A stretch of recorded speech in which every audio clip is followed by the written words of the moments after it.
Hey folks, Jeff Salzman here, and welcome to the Daily Evolver. Today's episode is a joint production between the Daily Evolver, me, and my dear friend and integral comrade in arms for many years, Terry Patten, and his new podcast, State of Emergence. In this conversation, Terry and I do what we normally do, which is to talk about current events and politics and culture and science and climate. And while I think we're both doing our best to come from an integral sensibility, we both bring our own karmas to the conversation and our own points of view. And so we're just going to go for it and share that with you, and I hope you enjoy it. Hey, Jeff, it's great to be here with you today. Good to be here with you too, Brother Terry. Yeah. Yeah, Happy New Year. Yeah, really. I got good feeling about 2020. Do you? I think 2020 is going to be a good year. Yeah. Oh, wow. Yeah. I'm in the new leaf mode about 2020. Yeah. Yeah. Well, if the pattern continues, it'll be the best year yet. Yeah. There you go. I mean, for humanity, it's right. Kind of a chaotic forward movement, but as a whole, we're doing better every year and decade. Yeah. It hasn't been too good for, what are they, the black rhinos or whatever, but not everybody's thriving. But yeah, well, that's right. And that's actually one of the, I think, cruxes of integral, is to see that there is a forward movement and to see that better does not mean good. That better just means that, there's a little less suffering per capita. And we've got a long ways to go. It's interesting. I mean, there's a whole conversation. Some of my listeners are pretty hardcore deep ecologists who would challenge all this. We could go down a rabbit hole kind of thrashing that out. Better for humans maybe, but not better for the whole body of life, and not necessarily better for our life support systems. Yeah. But I don't think you and I need to re-quibble that. We've explored those. I agree with that, actually. I think that there is an argument for the biosphere being in a crisis that needs to be addressed. My sort of quibble, if you will, is that a lot of that thinking comes with hidden agendas that is part of the culture war. We're fear-oriented and we're danger-oriented. And for the first time at Green, we're world-centric. So, we see the crisis for the planet. And there's whole stages of human development that don't see that. And yet that's who we sort of have to deal with.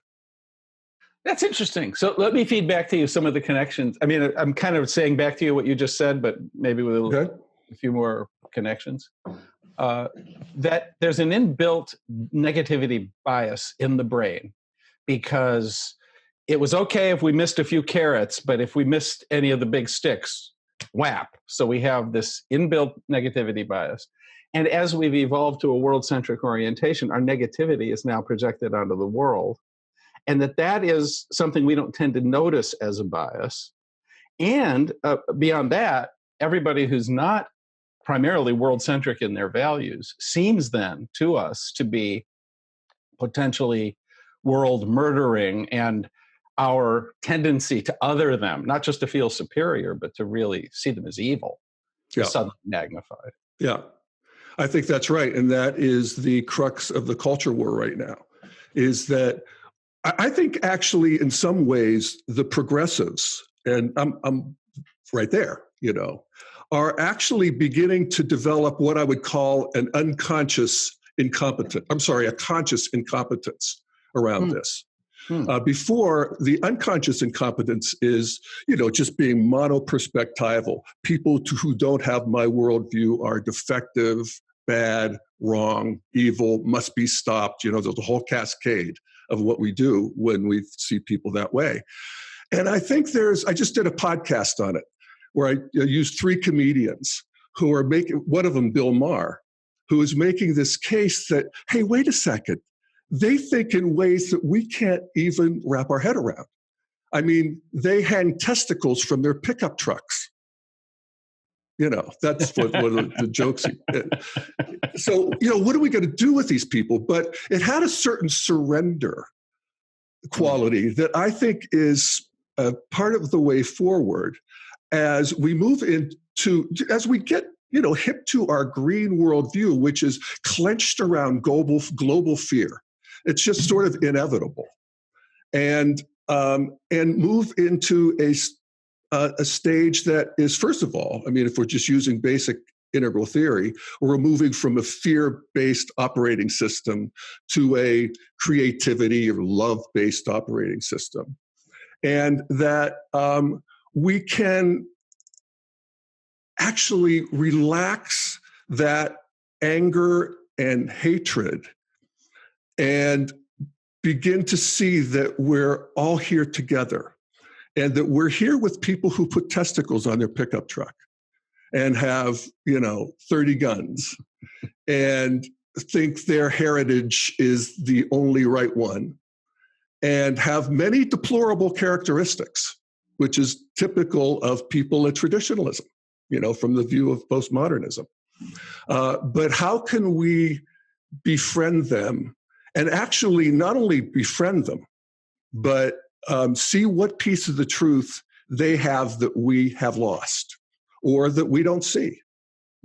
Because they have the same view of us that, they have a worldview that is obviously true to them. And that we don't see it that way makes us stupid and libtards, and defective. And, we can't work their program for them, but we can work our own. And I feel like we're doing it. I really do.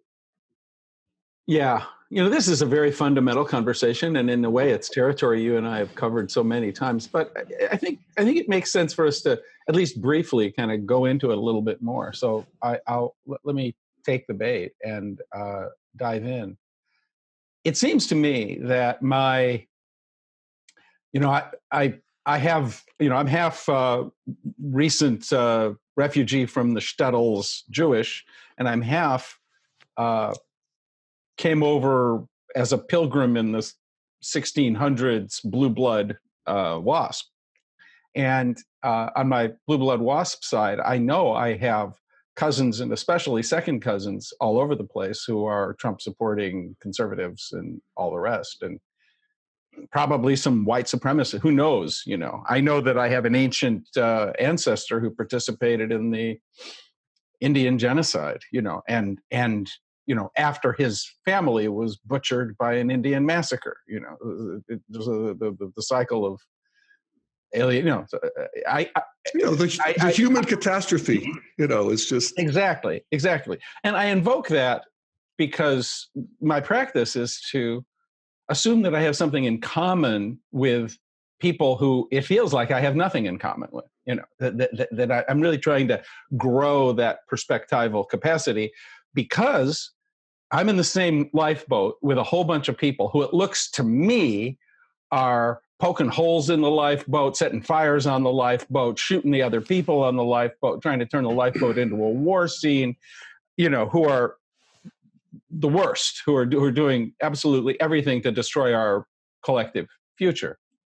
And as I consider that, what arises in me, in different moments, many things arise in me. Very often there's just a sense of curiosity and interest and compassion. But in other moments, especially when I'm really, really feeling some new horrific development in the ecological emergency and the violence and suffering and destruction of so much that's beautiful, and my rage is stimulated by that. There's an energy that comes forward in me that's something like it's a ferocity that wants to kind of roar forth and say, listen here, you're on the same lifeboat as me. I will not let you other me. I will not let you other all the creatures and all the other people here. We are going to hang together or we're going to hang separately. And you're going to wake up because I love you and I love the future of your descendants. And you are not going to withstand that and bring destruction and stupidity to our mutual enterprise of our collective advocacy and care and work on behalf of the future in life. I will not let you do that. Where I want to kind of roar forth with, like love needs to be able to assert its own ferocity and intensity with a voice of authority that outstrips the seeming authority of the voice of threat and anger and, to stimulate fear that seems like the voice of authority at a first tier level. Yeah. Right on. And I feel that too. Thank you for that transmission. I was right there with you on that lifeboat. So here's what I would say then is our next project is to flip it. And so now you're them and you're on the lifeboat. You have the exact same thing to say to these other people, to these progressives. What the fuck are you doing? You're tearing down capitalism, the edifice of civilization. Where you rule, there's poop on the sidewalks. Where is God? You've banished God and all enchantment and transcendence from the world. Look at your sexual revolution and what we're putting into the world and into the minds of our children through pornography. What the fuck is the matter with you people? Stop shooting holes in this lifeboat. We're going down. Now, I don't think they're right, but I get that that's what they have to say, and that there's actually a piece of the truth to all of that, both sides. But many integralists are contracted around basically the fact that we're all chest deep in green, most integralists. And so we get contracted to that stage. But part of moving forward is what do they have to say about how we're shooting up the lifeboat? Well, especially because we need them in order to create a more watertight craft to navigate the waters. Absolutely. And we need them to bring on things that we have forgotten about, like enchantment, spiritual enchantment. Just say what you will, but when you feel like you are a child of God, and this world is not your home. Your link to that is scripture and obedience to tradition and the old time religion, and that has been a surefire way to navigate the world. And the Muslims and the Chinese or Eastern religions, Indians and all that, they don't have all these things that you love about Christianity, and that path is the path that has created all the beauties of Western civilization and all the the Enlightenment, all of what has made life better has issued forth from this particular tradition. And if people just want to relativize all that, they're going to undermine the foundations of what everybody's well-being rests on. That seems to be the argument. Yeah, it is. I mean, you sound like Attorney General Bill Barr, for God's sakes. I mean, you're for a moment, for a wee moment.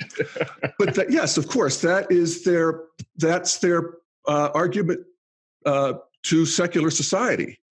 And, again, a piece of the truth in the sense that, for them, secular society is this dismantling of their hearts and the enchantment. The problem is that it always comes with an exclusivity claim that my religion is better than the others, that my heritage is the best, and others are all defective versions of that. So imagine a world where we can all bring our deep heritage, our deep soul of our people, in your case, the two streams you talked about. And it's all online, and we all get to do that. And religion, and it's a truly, multi-perspectival culture. I think we're actually working our way towards that. But again, we got a long way to go here. We also maybe have some work to do in our own families. Like maybe it's possible for me to go and spend time with my Christian side of my family, and particularly with the people who disagree with me about politics, and have something of a family reunion in which the fact that we basically do love each other and we just celebrate our Jocelyn heritage and all the things from our, we go back to Ethan Allen on one side, all the things we have that we are so proud of. And in that sense of commonality, to have a conversation of a different kind. One of the things that I always say to people who are, I often get the question, so what do I say to these Trump supporting people who just drive me crazy and give me, heebie-jeebies, and I can't stand talking with them? What do I say? And I always suggest to them that they change the subject and that they not have a conversation about anything that is ever discussed on any cable news channel. And that they instead have conversations about the things that they have in common, that they get really interested in anything they can like about that other person in any place, especially where there are common values, things that we both care about. Right. And to magnify that and to simply do the work of reknitting the social fabric across this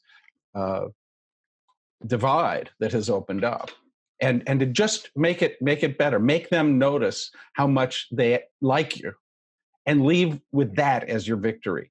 And they haven't changed their mind about guns or abortion or Trump or anything, global warming, nothing. Right. Yeah, I think that's great. I think there's a step further for people who are interested and capable, and that is, don't worry about what you have to say to them. Worry about what they have to say to you. Don't go in there with the idea of influencing. Go in with the idea of being influenced. What could you walk out with that you didn't have when you walked in? And I think that's a terrific practice. It is, but it definitely would be one part of a larger process that would not end there only always, I would think. Right. I don't think, I think both of those things are valuable. And, the idea of just avoiding the topic completely, for some people, that's clearly the best way to go. And it depends who you're talking to. But with my Uncle Blaine, for instance, my truck driver, bricklaying Uncle Blaine, who's retired and loves Trump, I love listening to why he loves Trump.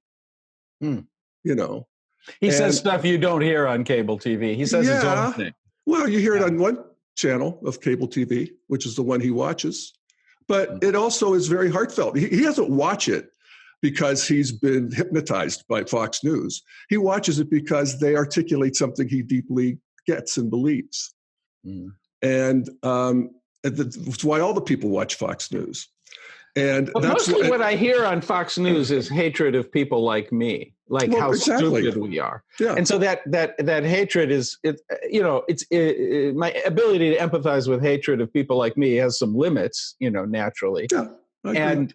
And so I'm curious about how I can,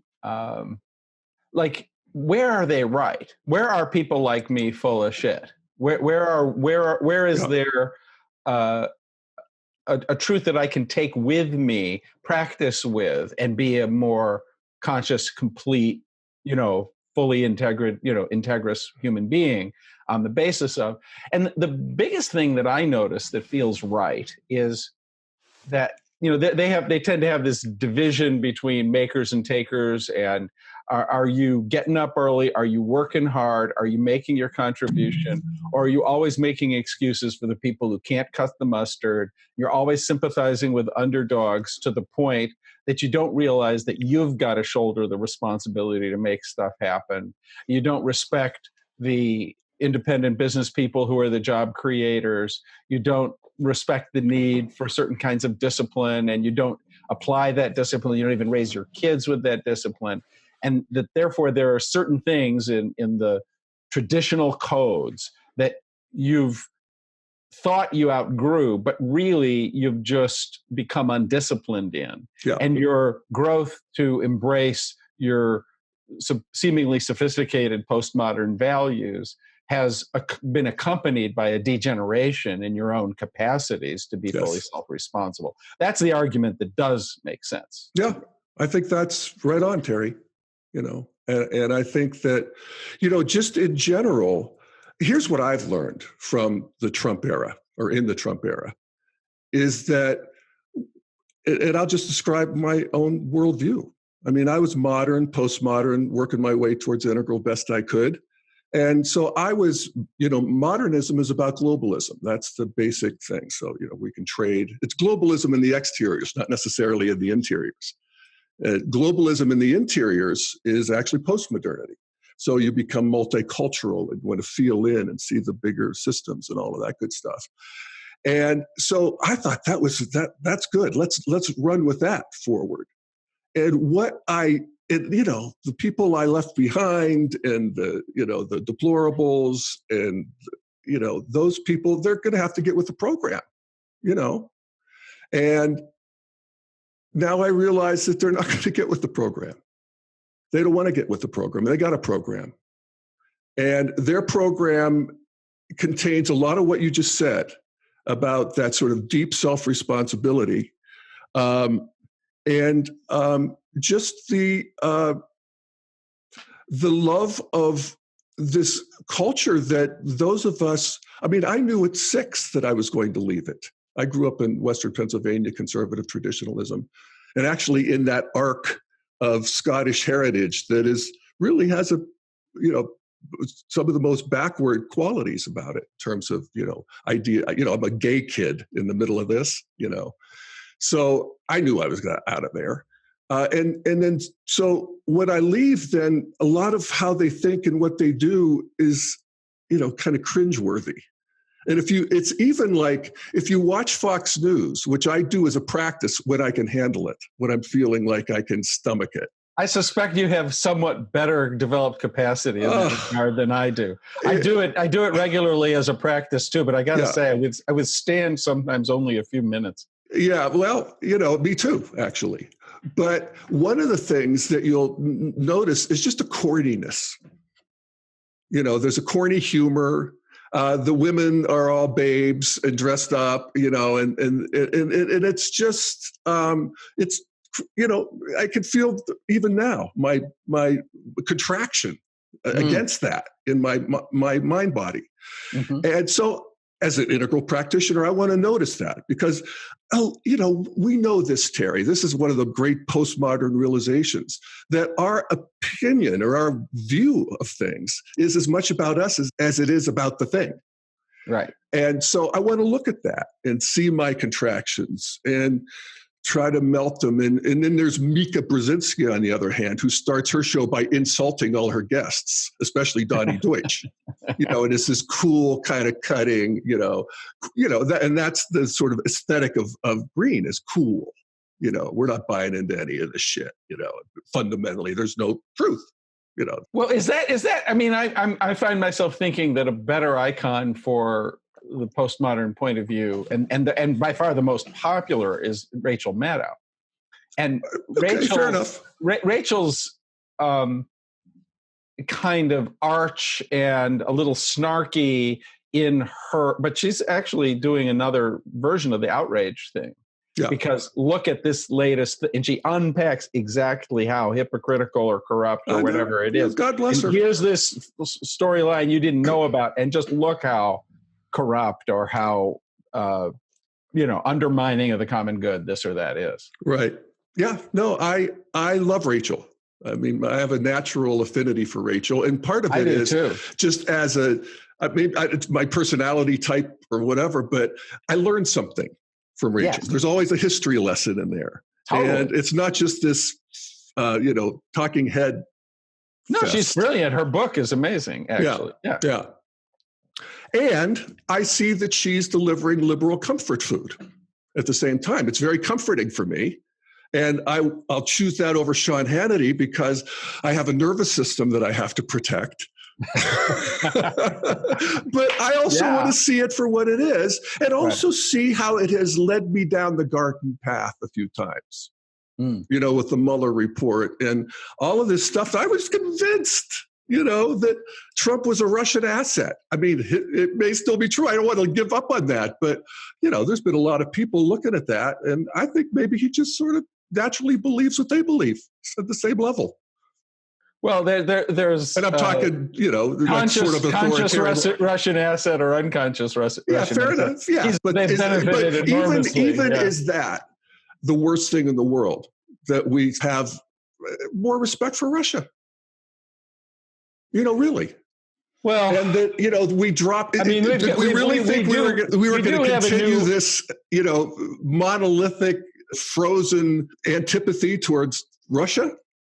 It's got to change. It's not monolithic, frozen antipathy toward Russia that I resonate with, but it is a monolithic antipathy toward a return to essentially the golden rule. He who has the gold rules, might makes right, authoritarianism, cronyism, and a kind of fundamental brutality ruling the public sphere. I like there being a monopoly on violence that is adjudicated according to the rule of law, and I don't want to see that undermined. And I do think Vladimir Putin is into undermining that for us and in other Western countries. Absolutely. And I think that Trump has abetted that in important ways through myriad decisions. And they're so eerily consistent. I wonder if he is a conscious, to some degree, Russian asset, not just an unconscious asset. And I get pretty inflamed about all that stuff. That definitely registers for me. Yeah, fair enough. I don't rule it out. I don't get inflamed by it anymore. I actually try to see the intelligence behind it in terms of just the evolution of the planet. And I mean, just as I said a minute ago, that in America, one of our challenges is to deal with the legitimacy of people at the traditional stage of development. Right. And actually create a multicultural society that includes them. I don't know what that looks like. It may look like more separation in a way. I don't know. Well, there seems to me that there have to be zones in which there is de facto, if not de jure, segregation, not just racially, but just culturally. Yeah. Because there probably need to be neighborhoods or towns where Sunday school and church and Little League and high school football and 4th of July parades and all the rest, just like the middle American ideal that your relatives want to see resurrected, isn't constantly undermined and threatened. It seems to me that there's something that the left doesn't understand about the fact that a certain kind of ethnocentrism is baked into the neurons because human beings evolved for so much, 90% of our evolutionary history, we were in hunter-gatherer bands where the issue was whether you were in my tribe or whether you were a barbarian. And that if you were a barbarian, I would either mainly want to avoid you, or I would need to kill you, or certainly avoid you killing me. And therefore, a kind of hatred and antipathy to the other is right there. So it's a deep, hardwired part of human beings, which means that people tend, on a certain level, to like people like me that feel like they're similar and not like people different from me. And I think that it's good for us to outgrow that. And I have been outgrowing that. And I am delighted to have deep friendships and a sense of us with people who don't look anything like me and have very, very different experiences. And I think that kind of globalism is a beautiful thing. And I love the aesthetics of it. And I don't think that the world ought to eliminate all racial, ethnic, religious purity. I think there is something beautiful about being any particular ethnicity. There's something beautiful about being Norwegian or Dutch or whatever white tribe you want to name. And the fact that they're going to want to preserve that is a part of reality. And I don't want to be an enemy to whatever it is that's unique and beautiful about being Danish. Yeah. I don't want us to be trying to convert all people from Danishness to global mixed race future. Maybe there are beauties we can bring, and we can be a tribe too. Our globalist tribe might be one of the biggest tribes, but we don't have to subsume all other tribes. And our ability to play well with others and to not try to eliminate them or seem to try to eliminate them with indirect rules that seem to be a direct assault on their survival, I think is absolutely critical to our own survival. That's where I'm somewhat resonant with a conservative point of view. Yeah. I think that we've got to change something about this epithet racist, because there are many, many, many different degrees of racism. Like, I think that it's really, really problematic and pretty much evil to be into hating and wanting to kill or wanting to eliminate or send back to Africa or whatever the version of the white supremacy. I think that's really ugly and something like evil. I don't mind that being characterized in the way we usually use the word racist. But the older woman who finds herself in a dark street in a city and notices a black person and feels more scared than if they noticed a white male, I think that that's understandable. And I don't want her to be called anything like what that other guy is. Or even somebody who looks at a neighborhood and has some subconscious response to it being more racially homogenous in their own model rather than not, and somehow preferring that. We've got to make room for people to have those. They can learn something and outgrow those things, and I'm kind of for that, but I don't want to make them wrong or bad over the fact that that's embedded in human beings. And I think there are going to be some people who are going to just have it as their nature to be in love with their particular ethno-traditional identity. And for them to love that and want to make sure that it's preserved isn't something we can make go away or should want to make go away. Yeah. Yeah. The rub is, particularly when we think in terms of international relations, is it's like getting back to Putin and Erdogan and Orban in Hungary and Bolsonaro or whatever in Brazil. And we get these authoritarian leaders in these countries that, they're not there yet. And actually, in many ways, their countries aren't there yet. And how do we deal with these people in a way that is, for the greater good? And I think that there's actually some intelligence in accepting that they are who they are. And I think we do both in a way. It's like China. I'm sympathetic with China trying to usher in 800 million traditionalists and contain and corral that. Well, tribalists and barely surviving peasants with very, very limited identity and cognition. Yes. People pre-traditional, significant numbers, at least very recently. Yeah.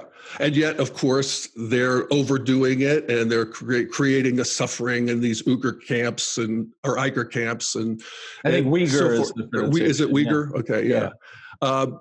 And so America and the rest of the world pushes back, and we look at our supply line and make sure we're not getting stuff from those camps, and whatever we could do. And it's this sort of mess of evolution that I think as integralists we could be friendlier to and less reactive to, actually. Well, there. Unfortunately, I can't really look at anything without seeing multiple perspectives on it. And what leaps forward to me as I hear you articulate that are a couple of perspectives that are definitely in tension with what you just said, which I want to be in conversation with. I have this phrase. Actually, let me kind of digress for a second. When I first fell in love with Ken Wilber's integral philosophy, I really thought that we had an all-encompassing system that could enable me to see it all from this amazing 50,000-foot view that would really just account for all of reality. But then I began to realize that there was something mutually exclusive about different worldviews, and that I couldn't be in the space that can see everything that a worldview would see, and also a completely different worldview. That there was something mutually exclusive about that, and that what I could do perhaps, was to have an overview. The integral worldview gave me something. I could inhabit my own with a great deal of integrity. And I could be, and I like this phrase, in conversation with views different from my own. And that opened something up. And one of the points of view with which I'm in a very rich conversation, and I'm learning a lot from it, is a point of view that says that we would, from the integral perspective, call a retro-romantic error. We would tend to critique, but which makes a very sophisticated argument that there was a recognition of the fundamental interconnectedness of all things implicit in what was healthiest and most evolved in Aboriginal men of high degree, in the what we would call indigenous wisdom, what's healthiest from an indigenous point of view, and that a lot of that is validated by quantum mechanics and our current level of understanding of entanglement and so forth. This incredibly interwoven world is understood there, and that although there was a developmental advance in modernity as we took subject object, separated them out, had these discernments, and there was a mind of separation, but it was also a mind that enabled us to accomplish all kinds of things, improve standards of living, and by the combination of science and the market, transform the world. That there might be a lot that's praiseworthy, but there was also a lot that was pathological, and that the crisis that we're all living through, this ecological crisis, is a direct outgrowth of that mind of separation. Yep. And so the argument that it is a kind of error, and that we have to recognize its pathological qualities and graduate from them and reweave maybe a more sophisticated version, but a worldview that's rooted in that integrated wholeness that had a simple expression in the indigenous cultures. Yep. I'm learning from ways in which that is wise and true and valuable. Yeah. You're not going to get any argument from me there. I actually think that is a lot of the sort of hidden agenda, often hidden from its own practitioners, of the deep ecology. I don't know about deep ecology. I think they're actually getting that. But in terms of just the green apocalyptic worldview, is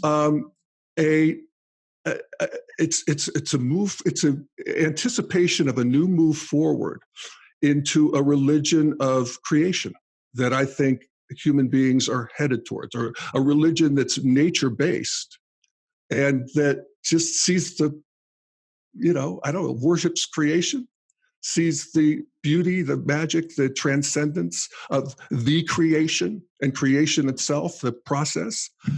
And that a lot of the deep ecology movement is a desire to reintegrate that. And that absolutely this interpenetrated worldview of an Aboriginal, that we actually want that back.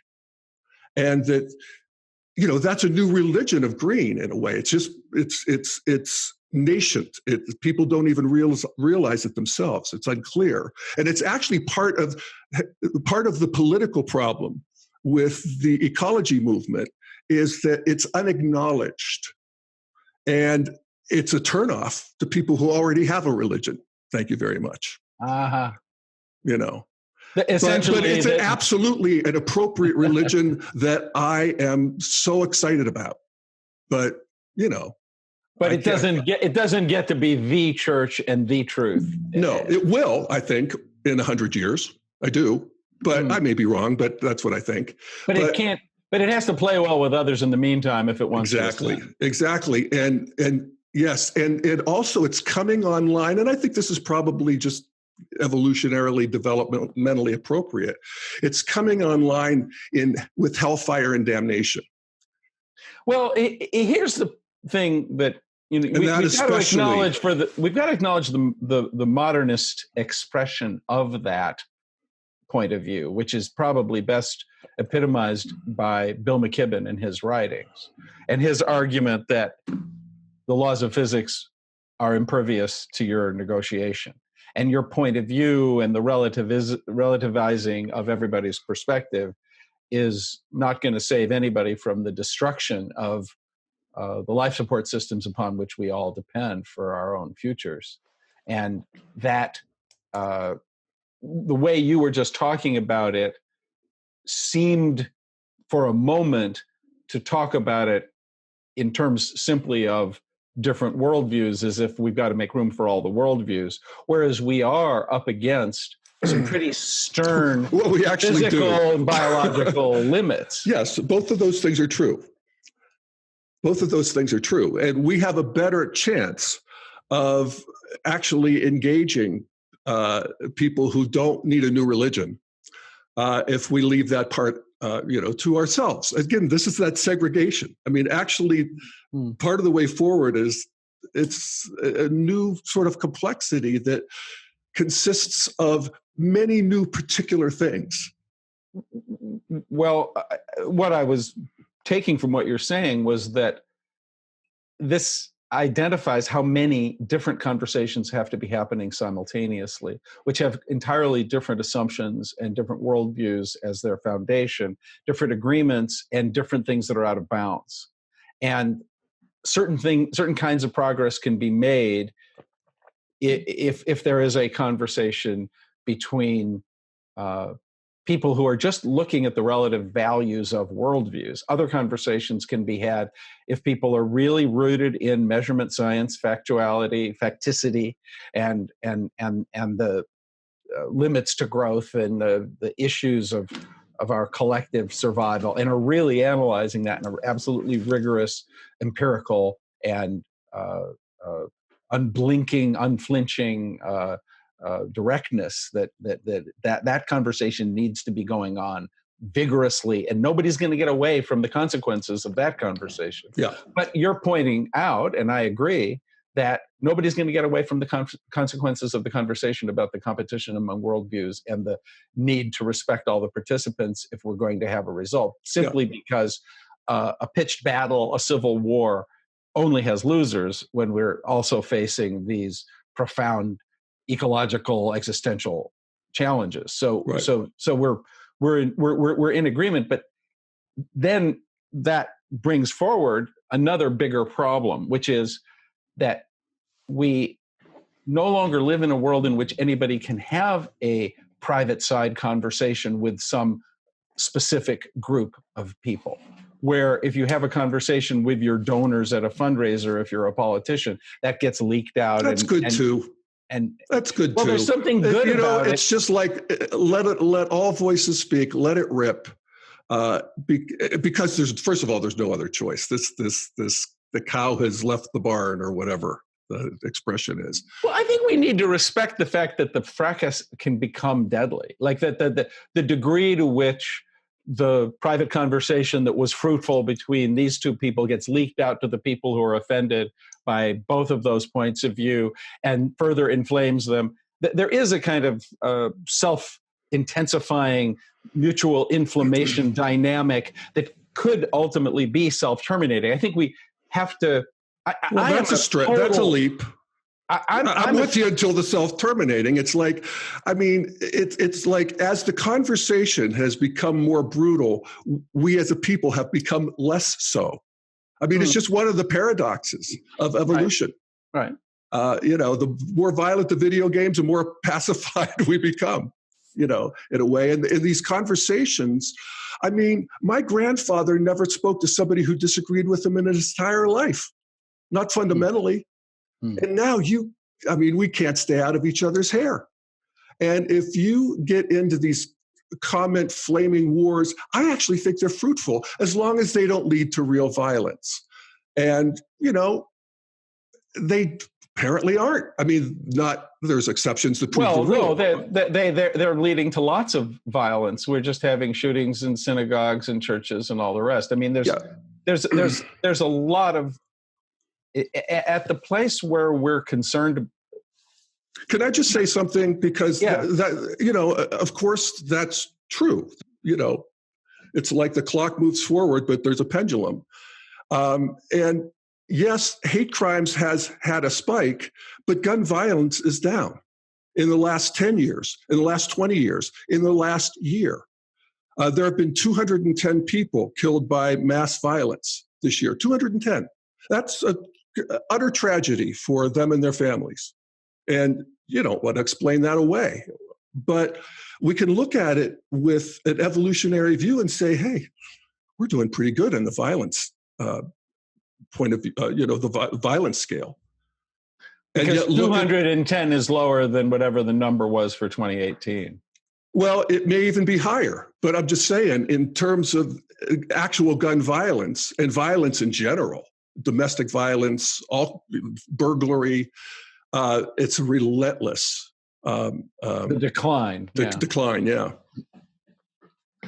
Well, there's certainly been spikes in hate crimes and certainly violence against Jews and so forth in the Trump era. There have been some important upticks. And I think people's sense that can get out of hand. I mean, we do have historical records of, the Holocaust or of other yeah, but this is what Integral can bring to the party that other people can, is an evolutionary view. I mean, what are the chances of a developed country doing anything like what Germany did in the 40s?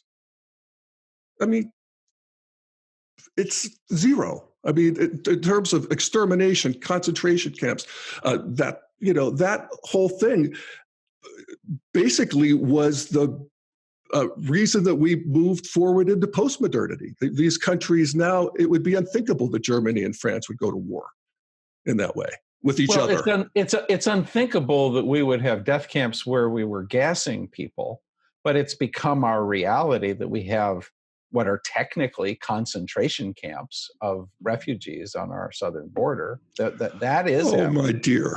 They're not death camps, but they are concentration camps. That term is accurate. That obscures more than it communicates to call them concentration camps to me. I mean, please. Well, I mean, and I think that child separation policy is one of the... It illuminates something that a lot of people are dedicated to not seeing, and it serves a useful purpose to illuminate what is tending to be disregarded. Oh, how many people do you think you've convinced on the other side by calling them a concentration camp? It's liberal masturbation. I think there are some people who are in the kind of more apathetic side who are wrinkling their brows and saying, really, and checking it out and discovering that there's something morally not okay about it. Well, okay, that's a different thing. Yes, there's something morally not okay about what's going on the southern border. The child separation policy will be an eternal shame. So will meat eating at some point. Right. But what we can still look at is the center of gravity of the relentless move forward in human decency, and in a larger circle of moral more people included. I agree with that completely, but here's where I might, I don't know, where I want to nuance it, and I don't know if I really disagree with you here, but I think the nuancing is important. I think that some of the zigs in the wrong direction, even as we go in the right direction, are potentially pretty dangerous and worth paying attention to. And our confidence in the overall general direction needs to be leavened by that, famous line from John Maynard Keynes, in the long run, we're all dead. In the long run, things may be getting better, but in the short run, some nasty shit can go down. Yeah, no, for sure. But I think it actually does matter, the story we tell. And all first-tier memes are telling the story of how we fucked up and driven the bus into the ditch, whether we forsook God, right, or whether we're, complicit in an eco-apocalypse. Integral gets a chance to tell another story, and which is the story of that we haven't fallen from paradise. Actually, everybody got that wrong. We're rising to paradise, and actually, if you want to get technical about it, we're living in paradise. If you want to actually... By comparison, yeah. Well, yeah, but people who were writing about paradise 2,000 years ago, this would be it. The rivers are running with milk and honey, only actually it's better because that would be a mess. It's, we can have milk and honey delivered to us, whatever we want it. Yeah. I do think that nobody tells that story. It's some people, but it's an affront and feels obscene to all first-tier memes to tell that story. And Green has a reaction. I get it all the time. Because fear is still the currency. Yeah. It's in first-tier memes. And people are literally afraid that if we drop the fear, we're going to not get off the couch. And I think there's some truth to that. So I'm like, go for it. First tier, have your fear fights, have the fear industrial complex, which, is running strong. And at Integral, at least we can relax that somewhat. We can see something, we can see. This is such a rich topic, Jeff. I want to chime in and tell you all the ways in which I want to agree in different terms, in fact, and amplify on what you're saying, even as I'm also offering a qualifier. But this is maybe a good moment for me to turn to the listeners of my podcast and just invite you, if you're enjoying this conversation, to share it with others. It'll help us grow a community of listeners dedicated to uplifting public discourse and catalyzing the rapid social transformation our predicament requires. And also, if you're finding our work valuable and you want to support these conversations in our broader discourse, we invite you to become a member and contributor. We're a very lean organization, almost entirely volunteers, but some roles have to be at least modestly compensated. And there are ongoing costs to production. All of that's made possible by listener support. So if you can contribute monthly, we'll be grateful. Please help as much as you can. And even just a little, as few as $5 or $10 a month, really ultimately can add up and eventually enable us to sustain and advance this initiative. Just go to stateofemergence.org and click donate. Thanks in advance for your generosity. Donate to State of Emergence right now. Great. Now back to my conversation with Jeff Salzman. And so Jeff, I was kind of in the middle of my butt, which I'll very briefly state, but then I want to talk about... Let me just pause for a second and say, I love our conversations. I love this conversation. And this, I think we're dealing with issues that people who are struggling with integral thinking are dealing with. So I just want to say hallelujah. Yeah, exactly. Me too. This is why we're such good friends and have been keeping, how long have we been having this conversation now, brother? 15, long 20 time. years. Yeah, exactly. Long time. Yeah. But so I was going to say the but, which is, I think that we can trust the general direction of evolution, partly because we have never taken survival for granted and we have been afraid of untoward outcomes. And if we completely blow past the sense that we live in narrow tolerances and that we're in an existential crisis and that we could self-terminate, we could blow it. So that's my but. But now my and my joining with you is, as I've gone through a period of time, all along I've seen that we were in something of a civilizational crisis, and I've taken it seriously, and I've wanted to address it, and I've wanted practice to not merely be subjective or even intersubjective, but ultimately objective and significant on a social scale. And this has always been a core theme of my orientation. But in the last 5 years or so, seeing just how fast the progression of ecological degeneration had accelerated to, and it had surprised me. Things were seeming to go down the tubes awfully fast, way faster than previous. I became really motivated and inflamed, and I began having conversations with others who were similarly alarmed. And the data is alarming, and we need to face the fact that the data is alarming. On the other hand, as I've dwelt in that environment and I've been intending to take seriously just how fast things are moving and how alarmingly the negative direction could be and how much can be lost. Because, even if you have temporary evolutionary regression, a lot of beautiful, true and good things can be casualties of those temporary regressions. So, that's a piece of it. But what has happened for me of late, and this has gotten deeper and clearer and more powerful for me, is that you can look at things falling apart and you can just see them falling apart, or you can look at things falling apart and you can see the degeneration of the body of the caterpillar and know that this is how a butterfly comes into being. And if you are participating and seeing with those eyes and engaging in a way that is very, profoundly vulnerable, and you take everything seriously, but your spiritual illumination, your intellectual clarity, your actual lived practice, your whole being is congruent with the regeneration of a higher order of evolutionary emergence, of what comes next.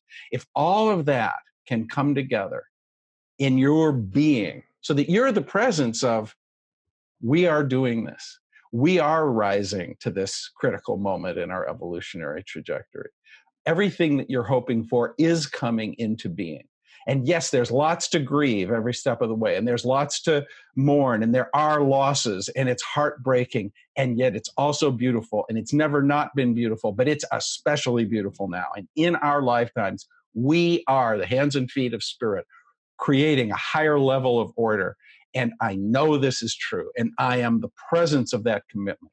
And if I can show up in all my relationships with that clarity, I'm way more effective as a change agent and as an agent of the activism that the people who are alarmed are tending actually to undermine, because their upset expresses a distrust in the process. And if we spread that distrust, we're visualizing a negative future, and we're going to tend to co-create it. Our presumption will be the result of our action.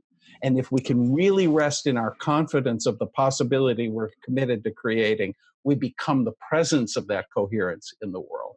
And that's become so powerful and real for me at a whole new level through this series of dark nights of the soul that I've gone through, and a whole reordering of my work, as you know.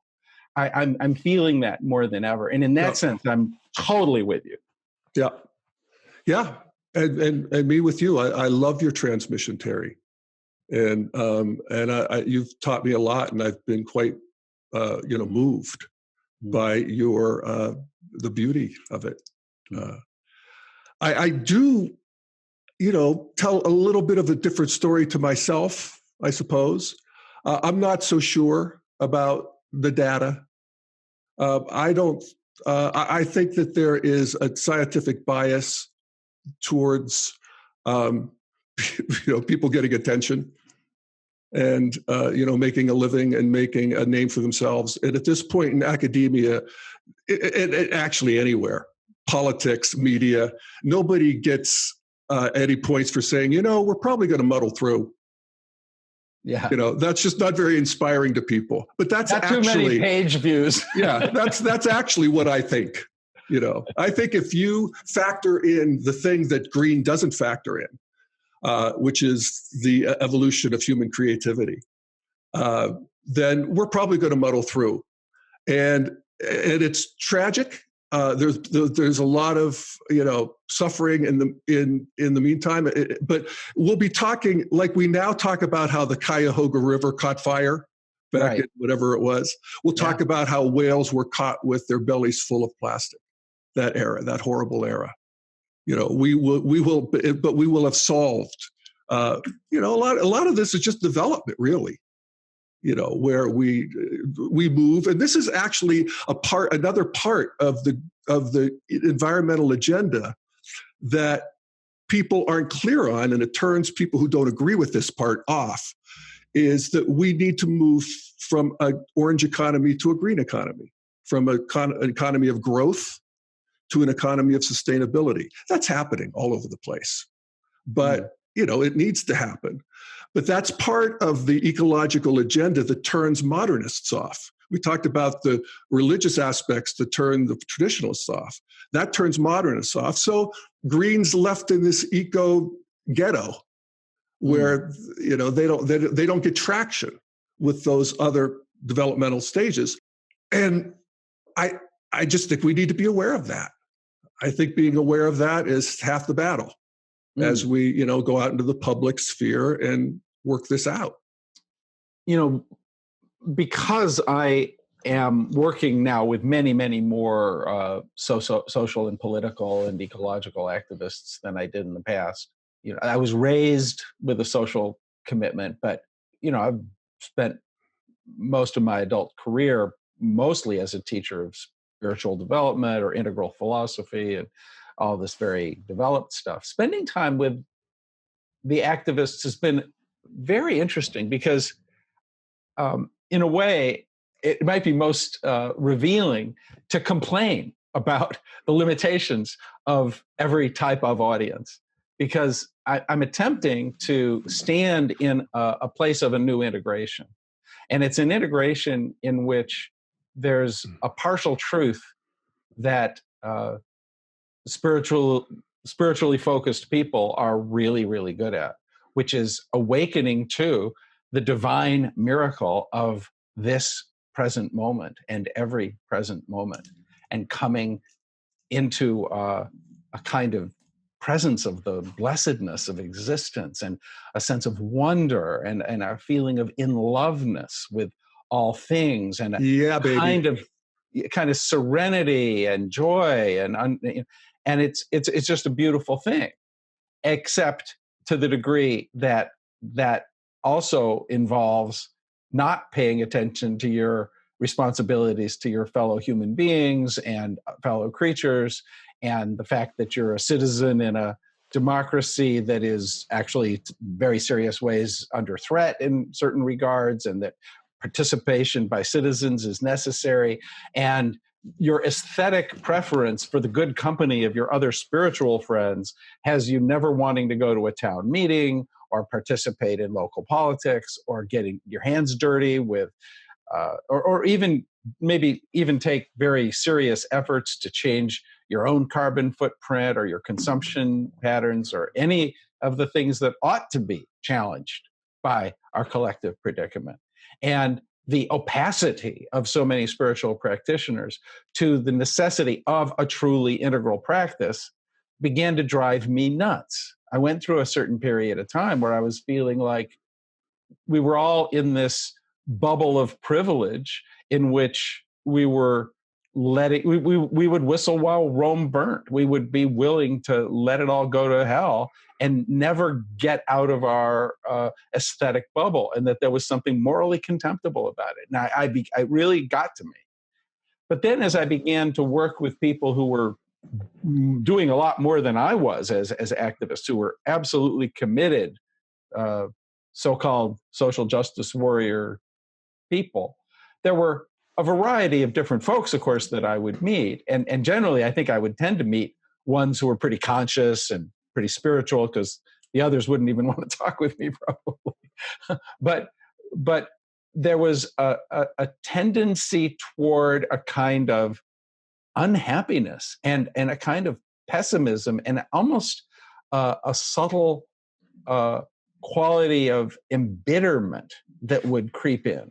Way too much. The best of them were uplifted. Their sense of despair over what they saw happening in the news was transformed by the fact that they were taking action, and they were feeling empowered by that, and they were feeling morally congruent, and they were coming alive, and they were having more energy for their interior development and for and where I think the real juicy place is in the interpersonal.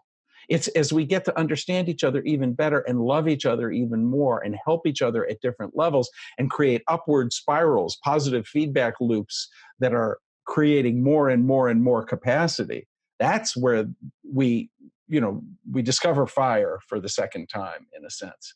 Those are the things that excite me when I deal with the best of my fellow activists, so to speak.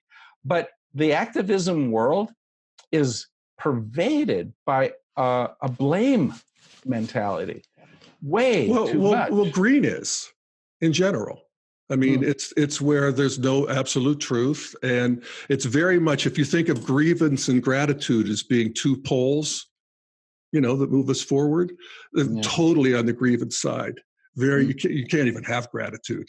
It's not allowed, So that's where integral comes in handy, because we could take all of the truths that you're talking about into a new worldview that doesn't get contracted around despair. Yeah. Which is what green is. And actually, I think we need more green. I think we need a liberated green, but I think we need more awareness of microaggressions and more awareness of other people's realities and of hidden privileges and all of that stuff. We haven't begun to we don't know how sensitive human beings can be. We're going to be really sensitive in the future. And we can be good friends to that amazingly tenderly sensitive nervous system. Absolutely. Of one another, and help it become even more refined and beautiful and amazing. Yes. Yeah. And we need more deep ecologists and more people who are feeling the grief of changing ecosystems and the destruction. And I think we need more of that. But more people who are communing with nature and feeling ecstatically connected. Yes. And the grief. The gratitude piece, please. Yeah. So that we can even this thing out and move forward in a way that is heartening. Yeah. There's that's the part that I get. You talk about what makes you angry. This is what makes me angry. Is that this reflexive, blasé acceptance of an apocalyptic scenario in our pop culture, in our politics. It's while we just relentlessly, get better. We get more sensitive. We get more decent. We have more education. We have less poverty. We have less violence. And we need to notice that. Well, it's worth filleting that fish. It's like, of course, there's complexities to one of the pieces that I'm resonating with you most fundamentally, but it's also true that we have to take some of the negative things very seriously, and a certain kind of moral and intellectual courage is required, because it hurts to feel those things, and there's a barrier. And so I admire the courage with which people will face the darkness. It's just that there's a different level of light on the other side of that darkness. And I don't want to regress into a kind of denialism that's just sanguine and opaque. Oh, come on, Terry. Challenges. Why not? I mean, haven't we suffered enough? Well, of course not. Yeah. But here's what I think you and I think we de facto agree on this, is that we do tell a different story and we respond to different things, and we're different people, and we have different antenna, and we different whatever. But we're both on the same side. And, in terms of my lifestyle, I mean, I'm no paragon of living ecologically, but I'm really aware of it. And I really feel bad when I don't. And I vote for all the same things you do. And I would be, I'm on board for fixing this ecological crisis and, being, aware of it, even if I have a different story. And that's challenging for, it's even been challenging for you and me. I mean, in a good way. I mean, we've never really let it get us down. It's not problematic, but it is work. But it is challenging. Like every relationship, our relationship takes real work. Yes, and that's part of, first tier memes. They don't want you to just get what they have to offer. You have to believe the way they believe. You have to fear the same things they fear. You have to tell the same story. And if you don't, I don't give a shit what you do. That's the real key thing. That's how I know you're one of us. And I'm tired of it. Yeah. Tired of it. Well, I wanted to join in with your tiredness of some of the things that are not healthy in the postmodern Oh, good. Please do. mind. One of them being, you were appreciating, we should become more sensitive to microaggressions, and I totally agree with that. Right on. And we should become way less righteous about blaming people for it. Yes. We should become way less indignant and thinking that we have a right never to have our feathers ruffled. And we should become way less willing to condemn the humanity of people who are imperfect. We should become, I've thought sometimes, Jeff, that I have my fundamental politics, organize around different principles than anything anybody's talking about. So there's two things I'm for, and there's two things I'm against. So the first thing I'm for is repentance. Every one of us has been and tends to be an ego.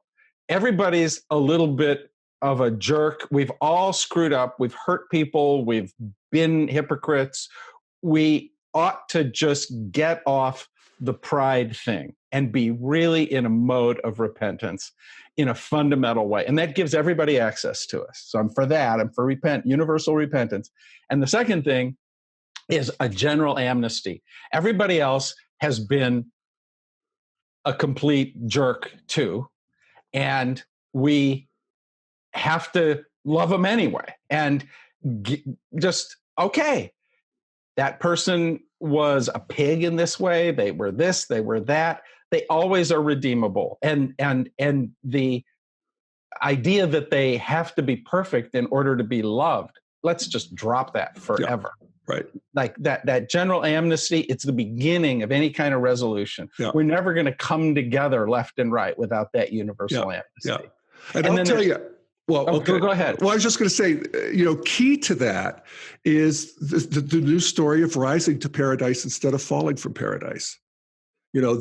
What's really most important about human beings is not our sinful nature, but our basic goodness.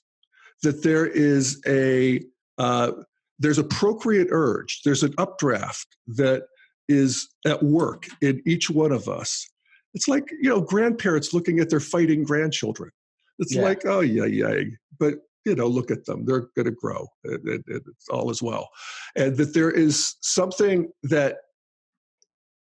about that switch of the storyline that lets us forgive humanity for all the, countless things that we need to be forgiven for, individually and collectively. I'm just reflecting on how much I embrace what you're just saying. I usually talk about it in terms of the necessity of the utopian impulse. In some sense, everything I'm doing is ridiculously utopian. And you would think that... you think you're ridiculously utopian. Just kidding. Competition. You should see more me. Ridiculously utopian. But I think that this eye on the possibility is like a north star. It's a way to navigate. It's like the plant growing toward the light. Your sense of that possibility inspires you forward, and this kind of narrowed-eyed realism, and boy, people are just awful. And there's a lot of awfulness, and they're not wrong. Endless. They can marshal all their facts of all the ugliness, and they're not. They wouldn't be scratching the surface. Yeah, but every time I've gone deep with any human being, I've found a place, however buried it is under multiple levels of twisted ugliness. There's something in them that they want to be good. They want to do good. They want to be a part of something. Absolutely. Better. That's there in everybody. Absolutely.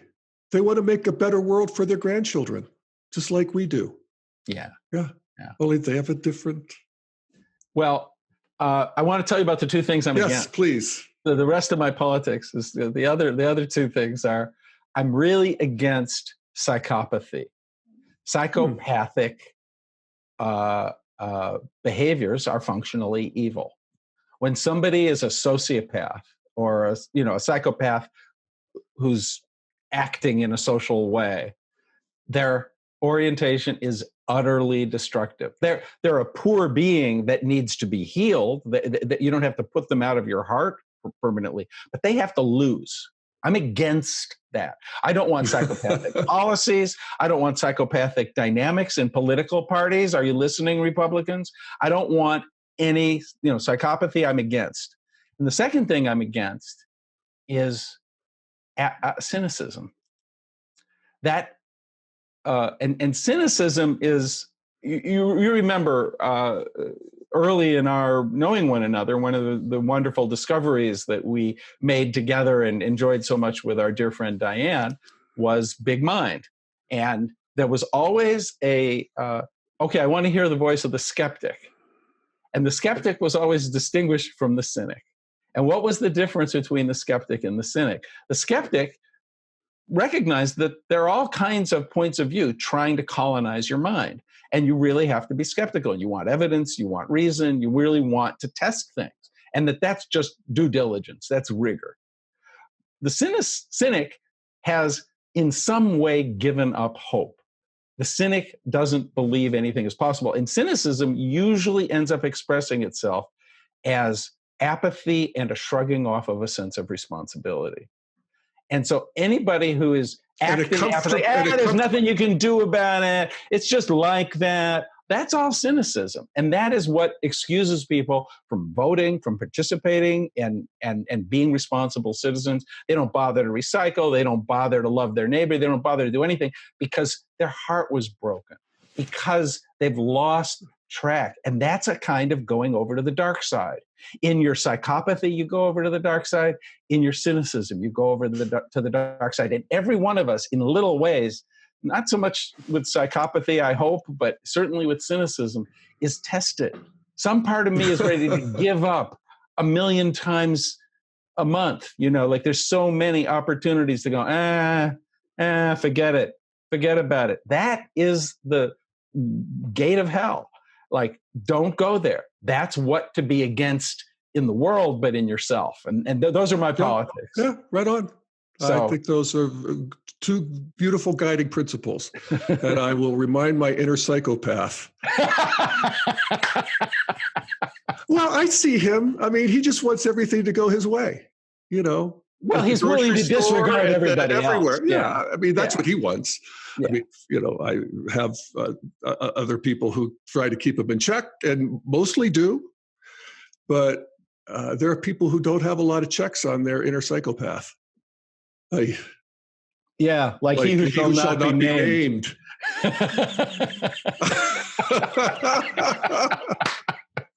Good job. We ended up on the perfect note.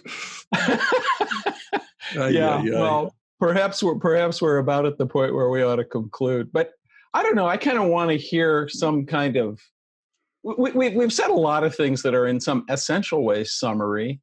So I don't know if we want to sum it up, since we've kind of been summing it up as we've gone. Maybe I would like to invite you to reflect on what would be the next thing that you'd want to talk about here. What's the question that remains at the end of the conversation that might be most intriguing and that makes you curious? Boy, that has been a full meal. So you're asking me to fantasize about what else I'd like to eat. And I got a full belly. Well, the spiritual stuff, I mean, how we actually, what does a religion of creation look like? What does practice look like? What does I also found it interesting, and I don't think we unpacked it fully, but this idea of moving into a society where there's both more integration and more segregation, in a sense, voluntary, of course. But I've been kind of inspired by this Ron Dreher who is conservative commentator. The Benedictine option. And he talks about, he believes the Bible literally. He's a very smart guy. He's very well educated. He believes that the Catholic Church is the direct line to Jesus Christ. And he wants to live by those principles. And so he's recommending that the Benedictine option, which is where people who think like he does create their own communities and withdraw from the modern world. And I think we're going to see more of that sort of thing, that sort of conscious, let's work this and not get into what feels to people who believe like he does, feels like a blenderized, homogenized, multicultural globalism that is terrifying. They're going to lose their soul. So I think we're going to see more of that. I think that's interesting. And yet those communities will have to be part of the bigger community, and they have to be nonviolent. But think of how interesting a world it can be when we let people organize around ways that are so deeply fulfilling to them, and I'm looking forward to more of that. That's great. I love that you're picking that out, because I didn't get into it here, but I think we have to have, in my utopianism, I think we have to have multiple theories of change. And the one I can do the most about is to create social experiments. Yes. And some of those social experiments are virtual and they're very pluralistic and they're interpenetrating with the world as a whole. But some of those social experiments are new eco-villages that might in their form look a whole lot like this Benedictine option that Rodney is talking about. They definitely have to have a spiritual core. And this advancing of social experimentation toward being next stage human beings, another stage of moral integrity, another stage of kindness, another stage of friendship, another stage of everything, truly next stage culture. That's absolutely one of the most important emerging fields. We could call it a field, it is a field of investigation. It's action inquiry. It's not just abstract scientific study, but it is a field of science in a sense. And it's also an art form, really, too. Yeah. It's both an art and a science. Well, that's my big thing these days. Well, I was going to say, I'm talking about Rod Dreher. I'm sitting here talking to somebody who's an exemplar of it himself. And that's you, who grew up in an intentional community, and you who went off to live with Adida, and you who are creating this new thought space, world space, virtual, however you're doing it. Social experiment is what we call it. Yeah. Hallelujah. Well, your biggest fan. And I'm your biggest fan. If people haven't already tuned in to Jeff, the warmth and capaciousness of your heart, that your capacity to welcome, your capacity to create a space that is not just safe, but genuinely welcoming and warm and nurturing to so much, makes you a real teacher to so many people. Also, you're pretty good at teaching the integral perspective, which is an important piece of it. But I think it's almost even more your everybody's favorite camp counselor way of being. Yeah, well, thank you. I appreciate that. I can't believe my luck that I get to do this. Yeah. Same with you. And to be your brother in this, all the battles and all the scars we have together. I mean, it's what a great privilege. How great to love you even more after all that. I know. It's fantastic. All right. Thanks so much, Jeff. All right, Brother Terry. Thank you.